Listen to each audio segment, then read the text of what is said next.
बिस्मिल्लाहिर्रहमानिर्रहीम अस्सलाम वालेकुम डियर स्टूडेंट्स। आज के हमारे इस लेक्चर में हमने एक्सरसाइज 5.1 फर्स्ट ईयर मैथमेटिक्स का मिसेलिनियस सीरीज हमारे पास आया है। इसको हमने आसान अल्फाज में सीखना है, समझना है और सॉल्व करना है। हमारे पास ये वाला जो एक्सरसाइज है किस नेम से है, मिसेलिनियस सीरीज। यहाँ पर इस वर्ड को बाय मीनिंग हम नहीं समझ सकते। इसके लिए हमें क्या करना पड़ेगा, इस पूरे एक्सरसाइज को हम स्टेप बाय स्टेप सॉल्व करेंगे। जैसे ही हम एंड में जाएंगे तो एंड में ये जो वर्ड है मिसेलिनियस सीरीज, ये हमें क्लियर हो जाएगा कि मिसेलिनियस सीरीज क्या होता है, किस फॉर्म में दिया जाता है और किस फॉर्म में इसको सॉल्व किया जा सकता है। ये तमाम बातें हम क्या कर सकते हैं, इस सीरीज को कंप्लीटली सॉल्व करने के बाद स्टेप बाय स्टेप जब इसे हम सॉल्व करेंगे तो एंड में जाके हमें ये तमाम बातें क्लियर हो जाएंगी कि मिसेलिनियस सीरीज क्या होता है, किस फॉर्म में दिया जाता है और किस फॉर्म में इसको सॉल्व करेंगे। ये तमाम बातें इस चैप्टर के एंड में हम जाके सीखेंगे। इस चैप्टर के बारे में स्टूडेंट्स को लेकर काफ़ी कंफ्यूजन हो रही है, स्टूडेंट इनसे काफ़ी घबरा रहे हैं। काफ़ी इंटरेस्टिंग, काफ़ी मज़ेदार हमारे पास ये वाला चैप्टर है, चैप्टर 5। ठीक है, यहाँ पर हमने बहुत सारे बातें सीखनी है और समझनी है। ये बात क्लियर कर ले कि यहाँ पर कुछ स्टूडेंट्स इसको एग्जाम के पॉइंट ऑफ व्यू से सॉल्व करते हैं, सीखते हैं, समझते हैं। मैथमेटिक्स में हमारे पास कुछ चैप्टर ऐसे होते हैं जिनको एग्जाम्स में शामिल नहीं किया जाता। अब इसका मतलब ये नहीं होता कि हम इन चैप्टर को छोड़ दें। मसला क्या होगा, ये एग्जाम में बेशक ना आए, इसके साथ जब आप सेकेंड ईयर में जाएंगे, सेकेंड ईयर इसी चैप्टर को आगे लेके कंटिन्यू करेगा। जब यहाँ पर आप नहीं सीखेंगे, सेकेंड ईयर में जाकर आपको मुश्किलात होगी, आपको मजबूरन वापस फर्स्ट ईयर में आके पहले इसको समझना पड़ेगा, फिर सेकेंड ईयर में जाकर उसी चैप्टर को आप आगे लेके चलेंगे। यहाँ पर फॉर एग्जाम्पल 3 चैप्टर आप छोड़ देंगे कि ये एग्जाम्स में नहीं आएंगे, 3 चैप्टर्स यहाँ पर छोड़ दिए, वही 3 चैप्टर सेकेंड ईयर में कंटिन्यूड है। 3 चैप्टर आपको वहाँ पर समझ नहीं आएंगे। जब आप इनके बेस नहीं समझेंगे तो वहाँ पर समझ नहीं आएंगे। 3 चैप्टर वहाँ पर हो गए, 6 चैप्टर आपसे मिस हो गए। तो ऐसा काम हमने नहीं करना। एग्जाम के हवाले से बेशक आप तैयारी कर ले, मगर इनको सीख ले कि ये हमारे पास किस फॉर्म में दिए गए हैं, इसको कैसे सीखना है।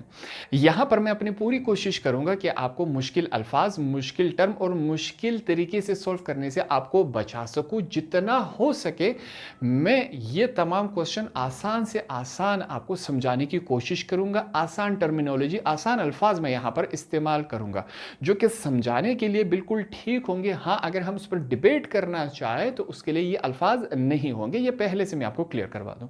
तो इन क्वेश्चंस को हम आसान से अल्फाज आसान समझेंगे। एक्सरसाइज को स्टार्ट करने से पहले चंद चीजें हमने यहां पर सीखनी है और समझनी है। हमारे पास कुछ वर्ड्स आएंगे बार बार, इसको इस चैप्टर के स्टार्ट में ही समझ लेते हैं ताकि आगे हमें कोई कंफ्यूजन ना हो। पहला लफ्ज हमारे पास मैथमेटिक्स में बार बार आता है, इसको क्लियर करवा लेते हैं। हमारे पास एक वर्ड्स मैथमेटिक्स में आता है सीक्वेंस। ठीक है, अब सीक्वेंस क्या भला होता है, इसको एक ही दफा कॉन्सेप्ट क्लियर कर लेते हैं कि कोई भी नंबर जब हमें तरतीब में दिया गया हो, इसको हम कहते हैं सीक्वेंस कहते हैं। अब एग्जाम्पल के तौर पे समझते हैं। फॉर एग्जाम्पल हमारे पास एक नंबर है 2, 4, 6, 8, 10, 12। अब ये नंबर क्या है, एक सीक्वेंस में हमारे पास, एक तरतीब में है कि नहीं, ये बिल्कुल हमारे पास एक तरतीब में है। तो इसको हम कहते हैं कि जब भी कोई नंबर्स हमारे पास किसी भी तरतीब में दिए गए हो, इसको हम कहते हैं सीक्वेंस। ये बात क्लियर होगी। सीक्वेंस के साथ हमारे पास यहां पर दूसरा लफ्ज है, बार बार आएगा, सीरीज। ये बात क्लियर हो गई। इसको समझ लेते हैं कि सीरीज क्या वाला होती है। अगर कोई भी नंबर जो कि सीक्वेंस में हो, इनको ऐड करके लिखा जाए, जमा करके लिखा जाए, तो ऐसे नंबर्स को हम क्या कहते हैं, सीरीज कहते हैं। जैसे कि 2 + 4 + 6 + 8 + 10 + 12। ऊपर वाला जब तरतीब में कोई नंबर दिया गया हो उसे हम सीक्वेंस कहेंगे। उसी सीक्वेंस को जब हम जमा करके ऐड करके लिखेंगे तो ये हमारे पास एक सीरीज बन जाता है। ये बात क्लियर हो गई। क्वेश्चन जिस तरह हमारे पास दिया गया है, सम ऑफ द फॉलोइंग सीरीज, ये हमारे पास ऐड हो रहे हैं कि नहीं आपस में, तो ये क्या है, एक सीरीज है। कुछ नंबर है जो कि तरतीब के साथ दिए गए हैं, इनको सीरीज बनाया गया है। ये दोनों लफ्ज क्लियर हो गए आपके पास। अब चलते हैं यहां पर कुछ और अल्फाज हमारे पास आएंगे मैथमेटिक्स में। यहां पर हमारे पास इस एक्सरसाइज में बिलखसूस एक लफ्ज आएगा जो कि ग्रीक जबान से लिया गया है। इसको क्या कहेंगे, सिग्मा नोटेशन। अब सिग्मा नोटेशन क्या होगा, इसको एक ही दफ़ा क्लियर कर लेते हैं आसान अल्फाज में, ताकि पूरी एक्सरसाइज में हमारे लिए आसानी रहे।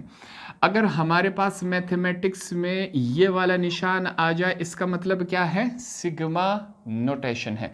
इसको हम सिग्मा पढ़ेंगे, किस फॉर्म में दिया गया होगा, अगर ये निशान आ जाए तो ये हमारे पास क्या है, सिग्मा है। फिर से अगर मैं आपके लिए आसान कर दूं, इस पूरे लंबे प्रोसेस से बचने के बजाय हमारे पास बाज़ औक़ात फार्मूले दिए गए होते हैं। फार्मूले का काम, अहमियत ये होती है कि वो बड़े से बड़े काम को हमें एक फार्मूले के ज़रिए छोटा से छोटा करने की हमें आसानी दी जाती है।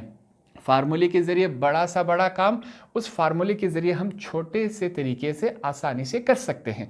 अब बाज़ औक़ात हमारे पास ये एक बड़ा नंबर दिया गया है, मल्टीप्लिकेशन भी है, एडिशन भी है, इसको इस फार्मूले के ज़रिए हम क्या कर सकते हैं, जल्दी से जल्दी सॉल्व कर सकते हैं। ये फार्मूला पहले से प्रूव्ड होता है। ये फार्मूला किस तरह बनाया गया है, इस चैप्टर के स्टार्ट में से, पहले क्वेश्चंस के स्टार्ट में से जब आप जाएंगे तो वहाँ पर ये फार्मूला किस तरह बना हुआ है, प्रूव्ड हुआ है, वो एक अलग क्वेश्चन है। उस डिबेट में जब जाएंगे तो स्टूडेंट कंफ्यूज होंगे, इससे उनकी मुश्किलात में इजाफा होगा। यहाँ पर सिंपली हमने ये बात समझनी है कि जहाँ पर हमारे पास ये आ जाए, इसको हम क्या समझेंगे, सिग्मा। सिग्मा को समझने के लिए हम आसान अल्फाज में कह लेते हैं, इन क्वेश्चंस को हम इस सिग्मा के ज़रिए सॉल्व करेंगे। इसको आप बतौर एक फार्मूला समझ ले। हमारे पास ये किस फॉर्म में होगा, ये हमारे पास इस फॉर्म में होगा। ये बात क्लियर हो गई। इस सिग्मा के ज़रिए हमने इन क्वेश्चंस को सॉल्व करना है।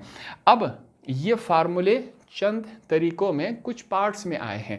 अगर हमारे पास ये वाला हिस्सा आ जाए तो इसकी जगह हम ये लिख सकते हैं, जैसे कि इससे पहले हम 9th और 10th क्लास में लिखते थे कि अगर हमारे पास a + b होल का स्क्वायर, ये एक फार्मूला है, अगर जहाँ पर ये आ जाता तो इसकी जगह हम क्या लिख सकते, a का square plus 2ab plus B का स्क्वायर, ये लिख सकते थे कि नहीं, बिल्कुल लिख सकते थे। सेम इसी तरह यहाँ पर हम चंद फार्मूले में लिखूँगा, स्टार्ट में ही आप अपने इस एक्सरसाइज के लिख लें कि जहाँ पर ये आ जाए तो उसकी जगह हम वो लिख सकते हैं। ये बात पहले से अंडरस्टूड है, कैसे प्रूव्ड है, इस एक्सरसाइज से शुरू में यही बातें बताई गई हैं, वो तमाम फार्मूले प्रूफ करके दिए गए हैं। हमें वापस प्रूफ करने की ज़रूरत नहीं है, हम डायरेक्ट फार्मूले इस्तेमाल करेंगे ताकि हमारे लिए काम आसान हो सके। अब यहाँ पर आप क्या कर सकते हैं, इसका पहले से स्क्रीनशॉट ले लें। आपने क्या करना है, इस एक्सरसाइज के स्टार्ट में ये फार्मूले लिखने हैं कि अगर हमारे पास ये वैल्यू आ गई तो उसकी जगह हम ये लिख सकते हैं, अगर हमारे पास ये वाली वैल्यू आ गई तो उसकी जगह हम ये लिख सकते हैं, अगर ये वैल्यू आई तो इसकी जगह ये लिख सकते हैं, ये वाली वैल्यू आई तो इसकी जगह हम ये लिख सकते हैं। पहले से फार्मूले हैं, तैयारशुदा फार्मूले हैं आपके किताब में। एक्सरसाइज स्टार्ट होने से पहले जब आप पीछे जाएंगे तो इन फार्मूलों को किस तरह बनाया गया है वो मुकम्मल प्रोसेस मौजूद है, जो कि हमें करने की ज़रूरत नहीं है। हम बना बनाया काम करेंगे, इस फार्मूले को डायरेक्ट इस्तेमाल करेंगे। फिर यहाँ पर सिग्मा नोटेशन का यहाँ पर डिफिनेशन लिखा गया है। सिग्मा नोटेशन से मुराद क्या है, इसकी जो हमारे पास डेफिनेशन है, द ग्रीक लेटर, ठीक है, ग्रीक ज़बान से ये लेटर उठाया गया है। Sigma is use to denote the sum of the terms of a sequence. कोई भी सीक्वेंस हो जो कि आपस में जमा हो रहा हो, उसको बताने के लिए हम सिग्मा का इस्तेमाल करते हैं। अब यहाँ पर एक एग्जाम्पल के ज़रिए हम इसको सीखेंगे कि ये सिग्मा कैसे हमें बताता है कि वो सीक्वेंस क्या हो रहा है, ऐड हो रहा है और कहाँ तक हो रहा है। फॉर एग्जाम्पल हमारे पास ये एक सिग्मा दिया गया है, इसमें कुछ चीज़ें यहाँ पर लिखी गई हैं। इस सिग्मा का मतलब क्या होता है, यहाँ पर इसको आसान अल्फाज में समझ लेते हैं। यहाँ पर क्या है, AI लिखा गया है, यहाँ पर क्या है 6 लिखा गया है, और यहाँ पर बताया गया है कि I = 1। इसका मतलब ये है कि जो A है वो 1, I की जगह पहले 1 आएगा, फिर A2, फिर A3, फिर plus A4 plus A5 plus A6। कहाँ तक है, 6 तक है। क्या है, A को हमने अपने आप में 6 दफ़ा प्लस करवाया। I की जगह पहले 1, फिर 2, फिर 3, फिर 4, फिर 5, फिर 6 तक कैसे पता चला, क्योंकि हमने 6 तक ही करना है। तो ये हमारे पास क्या है, इस पूरे को हम इस फॉर्म में भी लिख सकते हैं, छोटा करके लिख सकते हैं, ये हमारे इस फॉर्म में मदद करता है। तो यहाँ पर आप क्या कर सकते हैं, इसका स्क्रीनशॉट लेके आपने एक्सरसाइज के स्टार्ट में इसको लाजमी लिखना है। अब क्वेश्चन नंबर 1 से स्टार्ट करते हैं। क्वेश्चन नंबर 1 को सॉल्व करेंगे। हमारे पास क्या कहता है, 1 multiply by 3, 2 multiply by 6 plus 3 multiply by 9 plus dot dot dot है। इसका मतलब क्या हुआ कि इसका एंड हमें मालूम नहीं है, ये इनफाइनाइट है हमारे पास, अनलिमिटेड, इसकी तादाद हमें एंड हमें मालूम नहीं है। अगर यहाँ पर डॉट डॉट डॉट नहीं होता तो ये 9 तक होते, इसको हम कहते हैं फाइनाइट, ये लिमिटेड है, ठीक है।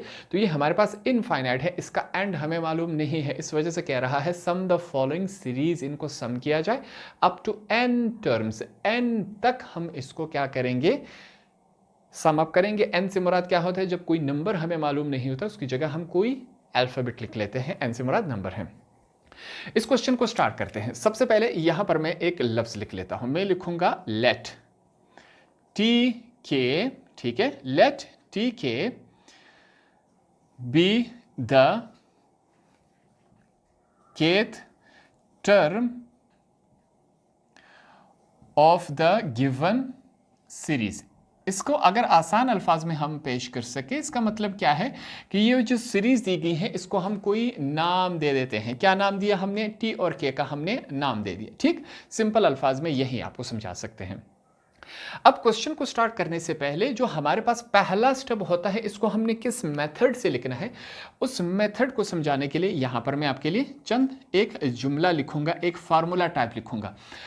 समझने के लिए, होमवर्क के लिए आप इस फार्मूले को लिख सकते हैं। जब आप एग्जाम में क्वेश्चन करेंगे तो तब ये फार्मूला नहीं लिखेंगे। क्यों?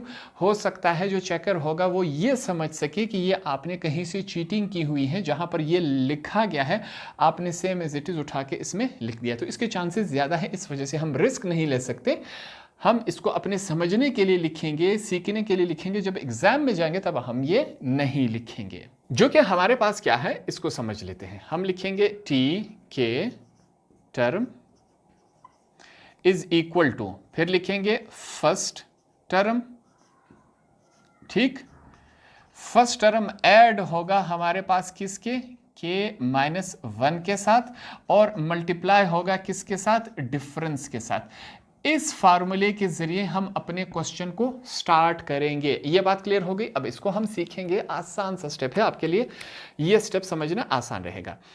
इस साइड को हमने, इस पूरे को हमने एक नाम दिया, क्या नाम दिया, टी के, तो हमने यहां पर लिख लिया टी और K is equal to. First term से मुराद क्या है कि हमारे पास ये जो नंबर्स दिए गए हैं, इस पूरे को एक समझा जाएगा, इस पूरे को दूसरा समझाएगा, इस पूरे को तीसरा समझाएगा। इसका पहला टर्म हमारे पास क्या है, ये है, तो फर्स्ट टर्म हम क्या लिखेंगे, 1 लिखेंगे। फर्स्ट टर्म ये है कि नहीं, ठीक है, तो हमने इसको क्या लिखा, यहां पर इसको ब्रैकेट की शक्ल में लिख लेते हैं। ये हमारे पास क्या हुआ, फर्स्ट टर्म। फर्स्ट टर्म की जगह फर्स्ट टर्म लिखा, क्या है हमारे पास, प्लस है, अंदर क्या मौजूद है, के है, -1 है, हमने लिखा फार्मूले का। आगे चलते हैं, आगे हमारे पास क्या है, मल्टीप्लाई बाय, मल्टीप्लाई क्या है हमारे पास, डिफरेंस है। अब डिफरेंस से क्या मुराद है, इस पूरे का पहला टर्म ये है, इस पूरे का पहला टर्म ये है, इस पूरे का पहला टर्म ये है। ये है कि नहीं हमारे पास, बिल्कुल है। अब इसके पहले और इसके पहले इन दोनों के बीच में डिफरेंस चेक करें, 1 - 2। डिफरेंस के लिए हम किसी भी चीज को माइनस करवाते हैं। एक में 2 - 1 हमारे पास क्या होता है, 1 रह जाता है। ये इसका पहला है और ये इसका पहला है, इन दोनों के पहले पहले को डिफरेंस चेक करेंगे, 3 में से 2 माइनस हो, क्या रह जाएगा, 1। तो जितने भी इसका पहला टर्म, इसके पहले टर्म में डिफरेंस क्या है, 1 है। इसके पहले टर्म में और इसके पहले टर्म में डिफरेंस क्या है, 1 है। तो डिफरेंस हमेशा सेम रहेगा थ्रू आउट, ठीक है। अब यहां पर आप इसका और तीसरे का कंपैरिजन नहीं करेंगे, कंपैरिजन हम क्या करेंगे, सीक्वेंस वाइज करेंगे, तरतीब के साथ करेंगे। इसका कंपैरिजन इसके साथ करवाएंगे तो इन दोनों के बीच में डिफरेंस क्या आ रहा है, 1। इसका कंपैरिजन इसके साथ करवाएंगे तो इन दोनों के बीच में डिफरेंस क्या आ रहा है, 1। तो मतलब क्या है, जो हमारा डिफरेंस है वो बिल्कुल ठीक है, 1 ही है। इस वजह से हम डिफरेंस की जगह क्या लिख रहे हैं, 1 लिख रहे हैं। यहां पर हमने 1 लिखा, ये ब्रैकेट क्लोज हो गया, ठीक। यही फार्मूला अब हमें कैसे मालूम, हमने एक दफा इस्तेमाल करना है, 2 दफा इस्तेमाल करना है, 3 दफा इस्तेमाल करना है। इस बात को समझ लेते हैं। फिर से इसी फार्मूले को हम इस्तेमाल करेंगे। क्यों इस्तेमाल करेंगे, यहां पर सीखेंगे। हमारे पास क्या है, 1 × 3 plus 2 × 6 plus 3 × 9 plus dot dot dot है हमारे पास।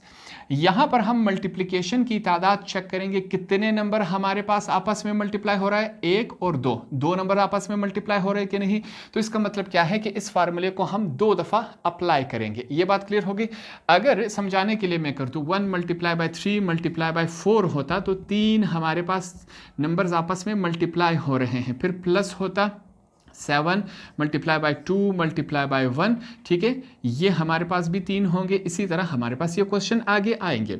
अब यहाँ पर हमारे पास 2 नंबर्स आपस में मल्टीप्लाई हो रहे हैं, तो इसका मतलब क्या है, इस फार्मूले को हम 2 दफ़ा इस्तेमाल करेंगे। अगर हमारे पास 3 नंबर्स आपस में मल्टीप्लाई होंगे तो इस फार्मूले को हम 3 दफ़ा इस्तेमाल करेंगे। अगर एक ही नंबर था तो एक ही फार्मूला इस्तेमाल करेंगे। अब यहाँ पर कितने नंबर आपस में मल्टीप्लाई हो रहे हैं, 2। इसका मतलब है कि इस फार्मूले को हमने 2 दफ़ा उतार लेना है। यह बात क्लियर हो गई, समझ आ गई। अब मल्टीप्लिकेशन के साइड में जब हम चेक करें तो हमारे पास 2 हैं, पहला नंबर पहला नंबर पहला नंबर, ठीक है, ये इसके साथ मल्टीप्लाई हो रहा है, ये इसके साथ मल्टीप्लाई हो रहा है, ये इसके साथ में। जब पहला फार्मूला पहली दफ़ा लिखेंगे तो पहले नंबर्स को हम इस्तेमाल करेंगे सॉल्व करने के लिए, फार्मूले के लिए। अब जब दूसरा साइड हम लिखेंगे यही फार्मूला अप्लाई होगा, तो अब हम जो दूसरा नंबर होगा, इसका दूसरा नंबर, इसका दूसरा नंबर और इसका दूसरे नंबर को अब हमने क्या करना है, इस्तेमाल करना है। ये बात क्लियर हो गई। इनको अब हमने कैसे इस्तेमाल करना है, यहां पर पहला नंबर इसी से चेक कर लेते हैं। पहला नंबर अब हमारे पास क्या है, 3 है, तो फर्स्ट टर्म की जगह अब हम क्या लिखेंगे, 3, प्लस का निशान है, प्लस लिखा, k-1 है, k-1 हमने लिख लिया। मल्टीप्लाई हो रहा है किसके साथ, डिफरेंस के साथ। इसके बीच में और इसके बीच में डिफरेंस क्या है, 6 - 3 क्या हो जाता है, 3 रह जाता है। ये भी सेकंड है, ये भी इसका सेकंड है, 9 में से 6 माइनस हो गए, डिफरेंस क्या रह गया, 3। तो इन दोनों के बीच में भी डिफरेंस 3 है, इन दोनों के बीच में भी डिफरेंस 3 है। आप किसी भी 2 फिगर्स का डिफरेंस ले सकते हैं, हमेशा वो सेम आएगा। ये इसका सेकंड डिजिट है, ये इसका सेकंड डिजिट है, 6 में से 3 गए, 3 डिफरेंस। ये इसका सेकंड डिजिट है, ये इसका सेकंड डिजिट है, इसमें से 6 माइनस हुए, 3 रह गए। तो हमारे पास डिफरेंस क्या है, 3 है। आप किसी भी 2 का कंपैरिजन करवा सकते हैं, हाँ सीक्वेंस से करना है। ऐसा नहीं करेंगे कि इसका कंपैरिजन इसके साथ डायरेक्ट करवाएंगे तो आपका आंसर गलत हो जाएगा। साइड बाय साइड हम क्या करवाएंगे, कंपैरिजन करवाएंगे। ये बातें क्लियर हो गई, आसान सा स्टेप है। अब आगे हमारे पास सिंपल सा मल्टीप्लिकेशन है। फिर से हम लिखेंगे टी के इज इक्वल टू, ये ब्रैकेट हमने लगाया, 1 है प्लस, अब ये 1 इस ब्रैकेट के साथ मल्टीप्लाई होगा, 1 मल्टीप्लाई बाय के, दोनों प्लस है तो के, minus plus minus, 1 multiply by 1 हमारे पास 1 ही रह गया। ये बात क्लियर। आगे चलते हैं, 3 है, हमने 3 लिखा, प्लस और प्लस दोनों प्लस है, हमने प्लस लिखा, 3 मल्टीप्लाई बाय के, 3 के हो गया, plus minus minus 3 multiply by 1 3 होता है। सॉल्व करते जाएंगे, ठीक है, इज इक्वल टू, ये +1 -1 के साथ कैंसिल हो गया, ये +3 -3 के साथ कैंसिल हो गया। यहाँ पर हमारे पास क्या रह गया, के, यहाँ पर हमारे पास क्या है, 3 के रह गया क्या, नहीं, ब्रैकेट में इस वजह से लिखा कि इनके बीच में कोई साइन नहीं है, इसका मतलब ये दोनों ब्रैकेट्स आपस में मल्टीप्लाई हो रहे हैं। अब इनको सिंपली मल्टीप्लाई करवा लेते हैं, टी के इज इक्वल टू, के जब 3k के साथ मल्टीप्लाई होगा तो हमारे पास क्या आ जाएगा, 3k का स्क्वायर आ जाएगा। यहां तक तमाम चीजें समझ आ गई, सिंपल और आसान से स्टेप से हमने किए। अब यहां पर आगे फिर से मैं एक जुमला लिखूंगा, मैं लिखूंगा let Sn be the sum of n terms of the given series, ठीक है। ये बात हमने लिखी, इसको आसान अल्फाज में समझ लेते हैं, कोई मुश्किल काम नहीं है। अब ये वैल्यू हमारे पास आ गई, अब हम चलेंगे सिग्मा की तरफ। हमने सीखा था कि हमारे पास सिग्मा है, ठीक है। अब इसको किस फॉर्म में लिखेंगे, हम लिखेंगे, यहां पर चेक करें, ये हमारे पास किसकी वैल्यू आ गई, टी के की। टी के किसके बराबर है, सॉरी, टी के किसके बराबर है, इस वैल्यू के बराबर है। अब यहां पर हम चलेंगे, हम लिखेंगे Sn is equal to, sigma बराबर है किसके बराबर है, यहां पर हम सिग्मा का निशान लगाएंगे। सिग्मा का हमने निशान लगाया, हमने कहा नीचे क्या है, के, यहाँ पर टी के साथ के है, ठीक है, हमने कहा के इज इक्वल टू 1, यहाँ पर क्या है, n है। अब यहाँ पर कोई नंबर हम इस वजह से नहीं लगा रहे क्योंकि हमें n फाइंड आउट करना है, n टर्म्स फाइंड आउट करना है कि ये 1 है, 2 है, 3 है, 4 है, 5 है, कितने टर्म्स तक जा रहा है, इस वजह से हमें मालूम नहीं है, हम n ही लिख रहे हैं। ये बात क्लियर हो गई। और यहाँ पर हमारे पास क्या आता है, टी के आता है, ठीक। ये बात, ये हमारे पास सिग्मा हमने लिखा। अब टी के की वैल्यू को हमने फाइंड आउट कर लिया, तो टी के की जगह उसकी वैल्यू लिखेंगे। ये बात क्लियर हो गई। यहाँ पर हम यही काम कर लेते हैं। सिंपली हमने करना क्या है, टी के की जगह उसकी वैल्यू एस एन लिखा। यहाँ पर हमारे पास क्या है, सिग्मा है, हमने सिग्मा लिखा। ऊपर क्या है, एन है, नीचे क्या है, के इज इक्वल टू 1। टी के की जगह उसकी वैल्यू जो कि हमारे पास क्या है, 3k का स्क्वायर। 3k का स्क्वायर है कि नहीं, बिल्कुल है। इसको आगे कंटिन्यू करते हैं। अब यहाँ पर इस बात को समझने की ज़रूरत है कि 3 और k इस सिग्मा के साथ मल्टीप्लाई, उनके बीच में कोई साइन नहीं है। मैं क्या करूँगा, 3k को यहाँ मूव करवा सकता हूँ। सिंपली 3 को मैं 3 को इसके पीछे मूव करवा लेता हूँ। देखते हैं ये क्या फॉर्म बना रहा है। फिर से यहाँ पर मैं लिखूँगा S N is equal to 3 को मैं सिग्मा के पीछे ले आया, ठीक है। ये हो गया हमारे पास, सिग्मा लिखाएंगे, ये हमने सिग्मा लिखा। ऊपर क्या है, n है, नीचे क्या है, k इज इक्वल टू 1। 3 को दूसरी तरफ मूव करवाए, यहाँ पर सिंपली क्या रह गया हमारे पास, k का स्क्वायर। k का स्क्वायर रह गया कि नहीं, बिल्कुल रह गया है हमारे पास। अब यहाँ पर हमने क्या करना है, रेफरेंस देना है, हवाला देना है कि भाईजान हमें एक बात मालूम है, स्टार्ट में मैंने आपको कुछ फार्मूले लिखवाए थे कि नहीं, बिल्कुल लिखवाए थे। उन फार्मूले को अब इस्तेमाल करने का वक्त आ चुका है, ठीक है। हम यहाँ पर रेफरेंस देंगे कि जहाँ पर हमारे पास सिग्मा के का स्क्वायर आ जाए, उसकी जगह हम क्या लिखते हैं, वो अब यहाँ पर हम लिखेंगे। उसकी जगह हम लिखेंगे n plus 1 to n plus 1, sorry यहाँ पर 1 आएगा, ठीक है। और डिवाइडेड बाय क्या है, 6 है। तो अब हम क्या करेंगे, इस k की स्क्वायर की जगह जो कि सिग्मा, सॉरी इस पूरे की जगह सिग्मा के की स्क्वायर की जगह हम ये वैल्यू लिख सकते हैं कि नहीं। क्यों लिख सकते हैं, क्योंकि हमें मालूम है कि ये वाला साइड बराबर है इसके। तो अब इसकी जगह हम ये वाली वैल्यू लिखेंगे, साइड में हमने रेफरेंस दे दिया। यही काम करेंगे। एस एन इज इक्वल 3 अभी तक बाकी है, सिंपली हम इसकी जगह ये वाली वैल्यू लिख रहे हैं। 3 बाकी है क्या नहीं, बिल्कुल है। मल्टीप्लाई हो रहा है, इनके बीच में कोई साइन नहीं है, तो इसका मतलब मल्टीप्लिकेशन। इसकी जगह इसकी वैल्यू लिखेंगे, क्या है हमारे पास, n plus 1 to n plus 1 divided by हमारे पास क्या है, 6 है। ये हमने लिख लिया, ठीक। अब इसको कैंसिल करवाएंगे। 3 1 जार 3, 3 2 जार, ये हमारे पास आपस में कैंसिल हुए कि नहीं, बिल्कुल कैंसिल हो गए। जो बकाया है इसको हम लिख लेते हैं, S N is equal to, यहाँ पर हमारे पास 1 इस मुकम्मल के साथ मल्टीप्लाई होगा, वही वैल्यू रह जाएगी। हम लिखेंगे n plus 1 to n plus 1 divided by हमारे पास नीचे क्या रह गया, 2 रह गया। यही हमारा क्या है, आंसर है। तो इस तरह हमने पहले क्वेश्चन को आसान अल्फाज में सीखा, समझा, इसको आसानी से सॉल्व कर लिया। होप आपको ये वाला क्वेश्चन भी आसानी से समझ आ गया होगा।